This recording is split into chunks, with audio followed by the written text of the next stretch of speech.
Good morning, good afternoon, or good night, and welcome to Command Power, the show in which we discuss all things Magic the Gathering with a focus on Commander. And today I want to try something new with you guys. We're going to have a segment called Card Spotlight, where I talk about a specific card that I'm interested in or that I think is being overlooked by the community. And to kick things off, we are going to use a card from the new Jumpstart set. And the card we're going to be talking about is Brazen Cannonade. I think this is actually the best card from the entire set. Before we go into the reasons why, I wanted to do a quick recap of where red is with card draw in Commander at the moment.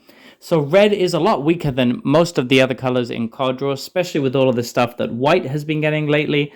And the way Wizards has been trying to address this is both with rummage effects, which are kind of effects where you discard first and then draw, and with what they call impulse draw, which is a kind of effect where the card gets exiled and can only be used for a certain amount of time. But with impulse draw, there's a lot of ways that they can kind of tweak the power and the effectiveness of the card by kind of messing around with timing and how exactly you can cast it.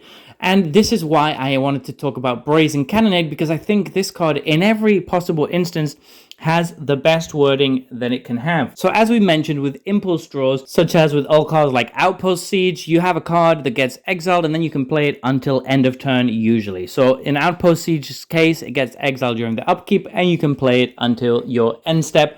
That's pretty good. However, it does mean that if you exile something you don't want to play on this turn immediately, then it can be a little bit awkward. There's other cards that have the similar kind of effect, but they do it after attacking, which gives you an even smaller window to use those effects. But the thing with Brazen Cannonade is it does it after attacks, but it lets you play the card until combat on your next turn. So it gives you a whole go around the table, a whole chance of filling up all of your mana before you need to play the card. That is a huge, huge difference.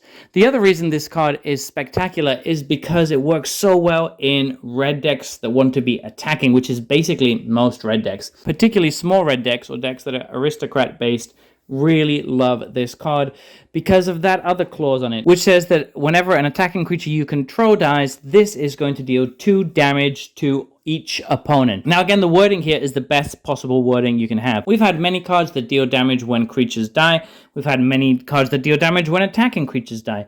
But I don't think we've ever had one that deals 2 damage to each opponent whenever an attacking creature dies. That's basically like Perforos, but on attacking creatures dying, which is actually a huge, huge effect. It makes it very difficult for your opponents to block. And if they don't block, they're taking damage. And if they do block, they're still taking damage. Not only that, but it crucially does not include the word non-token, which is a word that Wizards of the Coast has been including more and more on card effects these days.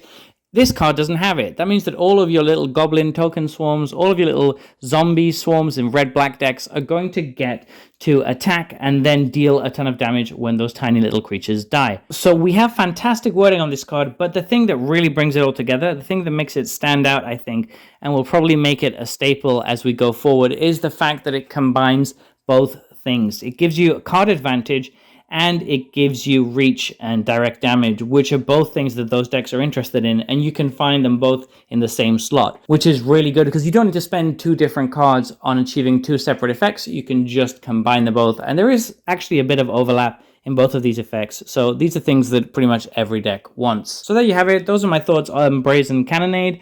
Are you as high on this card as I am? I think it's a steal at the moment for $3 to $4, which is what it costs. So I would be picking them up if you're thinking of using them in the future, because I think there is a lot of place for this to actually go up. Anyway, let me know your comments in the comment section below. I read all comments and respond to all of them too. And if you like this video, don't forget to click like or subscribe. It's the only way the YouTube algorithm notices me. And until next time, take care.